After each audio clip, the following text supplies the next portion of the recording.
मित्रांनो नमस्कार। महात्मा फुले जयंतीच्या आपले सगळ्यांना हार्दिक शुभेच्छा। जय ज्योती जय क्रांती। 11 एप्रिल 1827 हा महात्मा ज्योतिराव फुले यांचा जन्मदिवस 2 वर्षानंतर 2027 साली त्यांच्या जन्माला 200 वर्ष पूर्ण होती। 200 वर्षापूर्वी जन्मलेल्या एखाद्या व्यक्तीचे विचार आजच्या काळात किती उपयोगी आहेत हा प्रश्न आणि याचा विचार करणं क्रमप्राप्त होतं।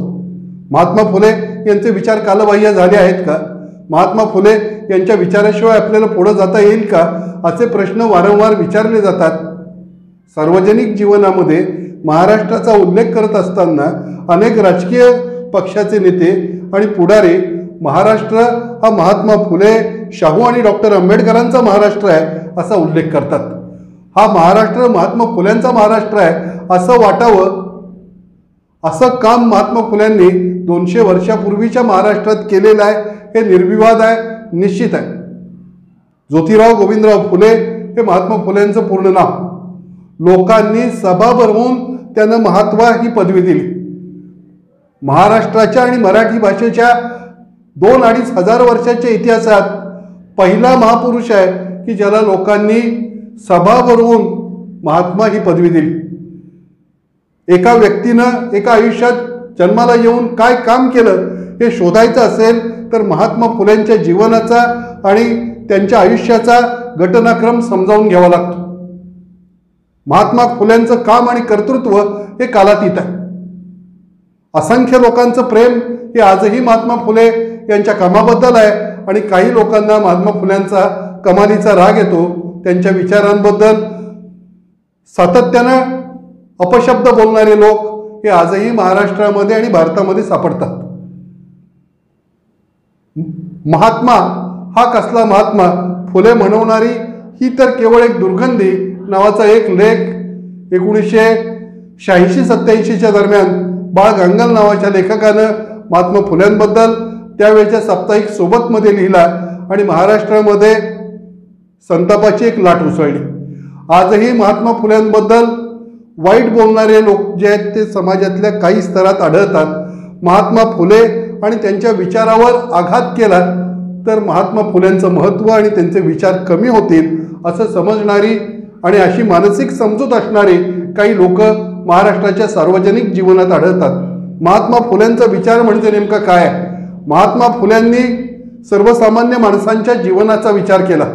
पुरोहितशाहीच्या आणि भिक्षुकशाहीच्या कचाट्यात अडकलेल्या बहुजन समाजाला जागे व्हा, उठा, कामाला लागा हा संदेश स्वतःच्या शब्दांनी आणि कृतीने महात्मा फुल्यांनी दिला। प्राथमिक शिक्षण हे अनिवार्य पाहिजे, सक्तीचं पाहिजे आणि मोफत पाहिजे अशी मागणी करणारा आशिया खंडातला पहिला शिक्षण तज्ज्ञ ही महात्मा ज्योतिराव फुल्यांची सर्वार्थानं ओळख आहे।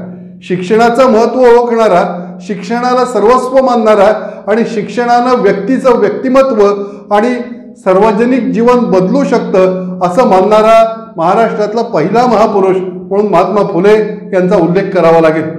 सार्वजनिक जीवनामध्ये जातीभेद बाजूला करा, धर्मभेद बाजूला करा आणि माणसानं माणसाशी माणसासारखं वागा हा विचार महात्मा फुल्यांनी आयुष्यभर स्वतःच्या कृतीतून, स्वतःच्या वर्तनातून महाराष्ट्राला दिला। महात्मा फुले हे कर्ते समाज सुधारक होते। स्वतःच्या कुटुंबापासून आणि घरापासून समाज सुधारणेला सुरुवात करणारे समाज सुधारक हे महाराष्ट्रात तत्पूर्वी फारसे झाले नाहीत आणि तदनंतर जे झाले ते केवळ बोलके सुधारक होते। अशा परिस्थितीत या कर्त्या सुधारकाच्या कार्याचा आणि कर्तृत्वाचा मागोवा घेणं, आढावा घेणं हे गरजेचं होतं। महात्मा फुले यांनी गुलामगिरी, शेतकऱ्याचा सूड, ब्राह्मणांचं कसब यासारख्या पुस्तकातून शेतकऱ्यांच्या व्यथांना वाचा फोडली। बहुजन समाजाचं दुःख हे चव्हाट्यावर आणलं। थॉमस पेन नावाच्या विचारवंतांचा महात्मा फुल्यांवर कमालीचा प्रभाव होता। थॉमस पेन असं म्हणत असे की my mind is my own church. स्वतःच्या हृदयातला अंतरात्मा ओळखा आणि जग प्रज्वलित करा, जगाला प्रकाश द्या असं सांगणारा थॉमस पेन हा आयुष्यभर आपला मार्गदर्शक म्हणून महात्मा फुल्यांनी स्वीकारला। महात्मा फुल्यांच्या कार्याचं मोठेपण आणि वेगळेपण जाणून घेण्यासाठी डॉक्टर बाबासाहेब आंबेडकरांच्या जीवनाकडे बघावं लागतं। डॉक्टर बाबासाहेब आंबेडकरांनी त्यांच्या जीवनामध्ये 3 गुरु आणि 3 मार्गदर्शक मानले. कबीरदास, तथागत गौतम बुद्ध आणि महात्मा फुले यांना डॉक्टर बाबासाहेब आंबेडकर गुरुस्थानी मानायचे. यामध्येच महात्मा फुले यांचं मोठेपण आणि वेगळेपण अधोरेखित होतं. लोकहितवादी देशमुखांनी 18व्या शतकाच्या उत्तरार्धामध्ये काही आठवणी लिहून ठेवलेल्या आहेत. 18व्या शतकातल्या पूर्वार्धातल्या आठवणी आहेत. इंग्रजी साहित्य वाचणं, इंग्रजी बुकं वाचणं हे केवळ धर्म बुडवणारं कृत्य आहे अशी समजूत त्या काळामध्ये होती. इंग्रजी बुकं घेऊन घरात यायचं नाही, आलं तर ती बुकं विहिरीवर ठेवायची, विहिरीच्या पाण्यानं आंघोळ करायची आणि मग घरामध्ये प्रवेश कसा करायचा याची अतिशय मनोरम वर्णनं जी आहेत ती लोकहितवादी देशमुखांनी लिहिलेली आहेत. अशा कालखंडामध्ये पुण्यासारख्या सनातन्यांच्या बालेकिल्ल्यामध्ये ज्योतिराव फुले नावाचा एक क्रांतिकारक युवक जो आहे तो येतो. तो स्त्री शिक्षणाचा पाया घालतो, तो अस्पृश्यता निर्मूलनासाठी प्रयत्न करतो, स्वतःच्या वाड्यातील हौद जो आहे त्याचं पाणी जे आहे ते सर्वांसाठी खुलं करून देतो. हा केवळ अद्भुत असा क्रांतीचा एक वेगळा आविष्कार महाराष्ट्राला महात्मा फुल्यांच्या रूपानं बघायला मिळाला. ज्या काळामध्ये स्त्री शिक्षण हा शब्द उच्चारणं ही गोष्ट कठीण होती, त्या काळात ज्योतिराव फुल्यांनी स्त्री शिक्षणाचा पाया घातला.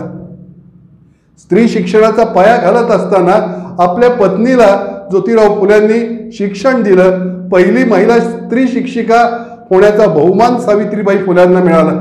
सामाजिक सुधारणा करायची ती स्वतःपासून करायची आणि स्वतःच्या घरापासून करायची. हा पायंडा पाडणारे ज्योतिराव फुले हे त्या अर्थानं कर्ते सुधारक होते. ज्योतिराव फुले यांच्या जीवनाचा अभ्यास करत असताना लक्षात येतं की एक साहित्यिक म्हणून महात्मा फुले यांचं स्थान हे देखील वेगळं आहे. महात्मा फुले यांनी साहित्यिक म्हणून लिहिलेली पुस्तकं, त्यांचे अखंड आणि त्यांनी केलेलं इतर स्फुट लिखाण हे त्यांच्या प्रतिभेचं कौशल्य दाखवतात. परशुरामात जाहीर नोटीस नावाची एक जाहीर नोटीस महात्मा फुल्यांनी त्या काळी स्थानिक वृत्तपत्रात प्रसिद्ध केलेली होती. परशुराम हा अजरामर आहे. 3ही काळात परशुराम जो आहे तो चिरंजीव असल्यामुळं सर्व काळात वावरतो असं सांगणाऱ्या लोकांना परशुरामा तू अजरामर आहेस असं सांगणारे तुझे भक्त आहेत, तू खरंखरच चिरंजीव असशील, अजरामर असशील आणि तू अस्तित्वात असशील तर ही नोटीस प्रसिद्ध झाल्यापासून ठराविक दिवसात ये आणि आम्हाला भेट आणि तू अस्तित्वात आहेस त्याची खात्री करून दे असं कायदेशीर भाषेतलं एक सुंदर जाहीर नोटीस जे आहे ते त्या काळामध्ये महात्मा फुल्यांनी प्रसिद्ध केलेलं होतं. मराठी साहित्याच्या कल्पकतेचा एक वेगळा आविष्कार म्हणून महात्मा फुल्यांच्या या जाहीर नोटीसीकडे पाहावं लागतं. शेतकऱ्यांचे प्रश्न मांडणारा एक लढाऊ शेतकरी नेता ही महात्मा फुल्यांची वेगळी ओळख आहे. शेतकऱ्यांचे प्रश्न मांडण्यासाठी, शेतकऱ्यांच्या दुःखाला वाचा फोडण्यासाठी मिळालेलं प्रत्येक उपलब्ध व्यासपीठ जे आहे ते महात्मा फुल्यांनी सुरू केलं, त्याचा वापर केला. महात्मा फुल्यांनी सुरू केलेली सत्यशोधक समाज नावाची चळवळ जी आहे ती माणसाचं जीवन समृद्ध करणारी चळवळ होती. पुरोहितशाहीपासनं आणि कर्मकांडापासनं सर्वसामान्य माणसाला दूर नेणारे आणि सामान्य माणसाचं आयुष्य अधिक समृद्ध करणारी चळवळ होती. छत्रपती शिवाजी महाराजांवर आणि त्यांच्या इतिहासावर प्रेम करणारी माणसं ही महाराष्ट्रात सर्व काळ निर्माण झालेली आहे. छत्रपती शिवाजी महाराजांचं चरित्र कसं मांडावं याच्या संदर्भामध्ये महात्मा फुले यांनी छत्रपती शिवाजी महाराजांचा पोवाडा लिहून त्याची जणू पायाभरणी केली. छत्रपती शिवाजी महाराज हे शेतकऱ्यांचे राजे होते. कुळवाडी भूषण ही बिरुदावली छत्रपती शिवाजी महाराजांना अधिक शोभून दिसते हे महात्मा फुल्यांनी खऱ्या अर्थानं महाराष्ट्राला समजावून सांगितले. छत्रपती शिवाजी महाराजांच्या जीवनाकडं आणि चरित्राकडं कोणत्या दृष्टिकोनातून पाहायचं हा दृष्टिकोन महात्मा फुल्यांनी 18व्या शतकाच्या उत्तरार्धामध्ये महाराष्ट्राला दिला. छत्रपती शिवाजी महाराजांचा गौरवशाली इतिहास, त्यांच्या इतिहासाकडे बघत प्रेरणा घेत जगणारी माणसं ही गेली 400 वर्ष महाराष्ट्रात निर्माण होत असली तरी छत्रपती शिवाजी महाराजांच्या इतिहासाकडे बघण्याचा शेतकरी म्हणून माझा दृष्टिकोन वेगळा आहे हे महात्मा फुल्यांनी जाहीरपणानं आपल्या पोवाड्यातून मांडले.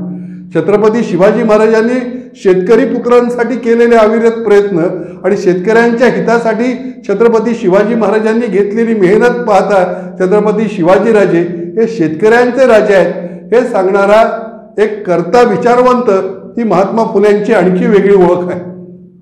महात्मा फुल्यांनी कामगारांच्या चळवळी, सुरू करणाऱ्या कार्यकर्त्यांना मार्गदर्शन केलं. महात्मा फुल्यांनी विधवा विवाहाला प्रोत्साहन दिलं. महात्मा फुल्यांनी यशवंत नावाचा मुलगा दत्तक घेतला आणि त्याचा पहिला आंतरजातीय विवाह हा महाराष्ट्रात घडवून आणला. अनेक क्रांतिकारक गोष्टी महाराष्ट्रात करणाऱ्या या क्रांतिकारकांवर मारेकरी घातले गेले नसते तरच नवल. अशा प्रकारचे मारेकरी महात्मा गांधींवर घातले गेले. माणूस मारून त्याच्या विचारांची हत्या करता येते अशी मूर्ख समजूत असणारी माणसं सर्व काळ होती. महात्मा फुलेंच्या काळातही होती.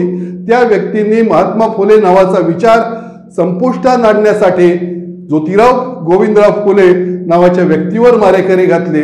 ते मारेकरी महात्मा फुल्यांकडे गेले. त्यांचे ते कसे भक्त झाले हा प्रसंग केवळ एखाद्या सिनेमामध्ये किंवा एखाद्या चित्रपट मालिकेमध्ये जो आहे तो शोभण्यासारखा प्रसंग आहे. ज्या जीवनामध्ये नाट्य आहे, ज्याच्या जीवनामध्ये काव्य आहे, ज्याच्या जीवनामध्ये संघर्ष आहे, अशा स्वरूपाचं जीवन जे आहे ते महात्मा फुले 63 वर्षाच्या आयुष्यात जगले. दुर्दैवाची गोष्ट अशी आहे की महात्मा फुल्यांच्या जीवनावर फार मोठ्या मालिका निघालेल्या नाहीत किंवा एक 5-50 चित्रपट जे आहेत ते महात्मा फुल्यांच्या जीवनावर निघालेले नाहीत.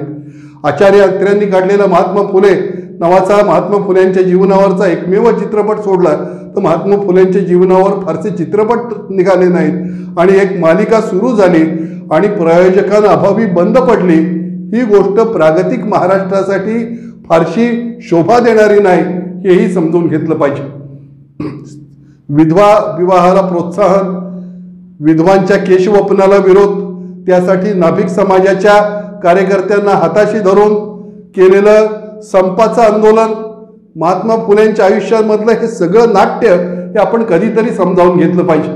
सनातन्यांनी विरोध केलेला असताना आपल्या पत्नीला शिक्षिका म्हणून शाळेत पाठवणं आणि तिच्यातून एक कर्तबगार कार्यकर्ती आणि कर्तृत्ववान शिक्षिका तयार करणं हा केवळ इतिहासातला अद्भुत पराक्रम आहे. एक सामान्य माणूस असामान्य पराक्रम करू शकतो. प्रतिकूल परिस्थिती असेल तरी प्रतिकूल परिस्थितीला नावं न ठेवता स्वतःची पदचिन्ह जे आहेत ते आपल्या काळाच्या पटावर उमटवू शकतो. हे जाणून घेण्यासाठी महात्मा फुल्यांच्या जीवनाकडं, त्यांच्या कार्याकडं आणि त्यांच्या कर्तृत्वाकडं पाहावं लागतं.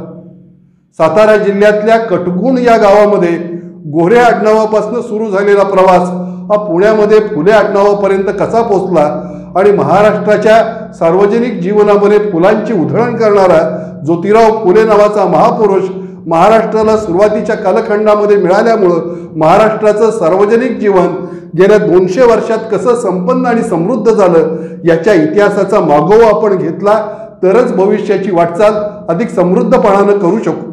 आजही महात्मा फुलेंचे विचार हे कालबाह्य झालेले नाहीत. आजही महात्मा फुलेंच्या विचारांवर चालणं हे आवश्यक आणि गरजेचं आहे. महात्मा फुल्यांना मूलबाळ झालं नाही म्हणून तू तुझ्या पत्नीचा त्याग कर किंवा तुझी पत्नी हयात असताना दुसरा विवाह कर असं सांगणाऱ्या वडीलधाऱ्यांना मी असा प्रकार करणार नाही, मी माझ्या पत्नीला अंतर देणार नाही, माझ्या पत्नीनं असा विचार केला तर मला केवढं दुःख होईल, म्हणून आपल्या पत्नीवर अमर्याद प्रेम करणारा, तिच्या व्यक्तिमत्वाचा कमालीचा आदर करणारा महात्मा फुले नावाचा एक सद्गुणी समाज सुधारक आम्हाला सुरुवातीच्या काळामध्ये महाराष्ट्राच्या सार्वजनिक जीवनामध्ये भेटला. म्हणून महाराष्ट्राचं सार्वजनिक जीवन हे समृद्ध झालेलं आहे. प्राथमिक शिक्षण गेल्या 200 वर्षात आजही आम्हाला मोफत आणि सक्तीचं करता आलेलं नाहीये, हे आमचं दुर्दैव आहे.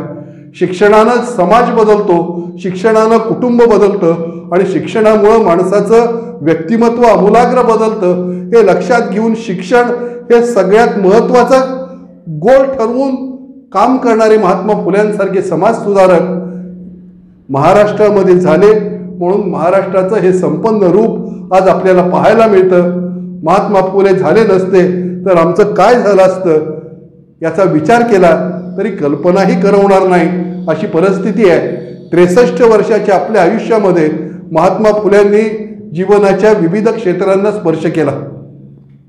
अस्पृश्यता निर्मूलनासाठी त्यांनी केलेलं काम, कोल्हापूरच्या राजघराण्यावर अन्याय झाल्यानंतर त्यासाठी उठवलेला आवाज, महात्मा फुल्यांनी स्त्री शिक्षणाबरोबर सर्वांच्या शिक्षणासाठी केलेले प्रयत्न, स्वतःच्या कृतीतून केलेल्या सामाजिक सुधारणा आणि सत्यशोधक समाजाच्या माध्यमातून पुरोहितशाहीवर घातलेले घाव या सगळ्या गोष्टी आमचं आयुष्य समृद्ध करून गेलेले आहेत। या पुढच्या काळातही महात्मा फुले नावाचा विचार महाराष्ट्राचं जीवन सुगंधित करेल यात शंका नाही। जय भवानी, जय शिवाजी।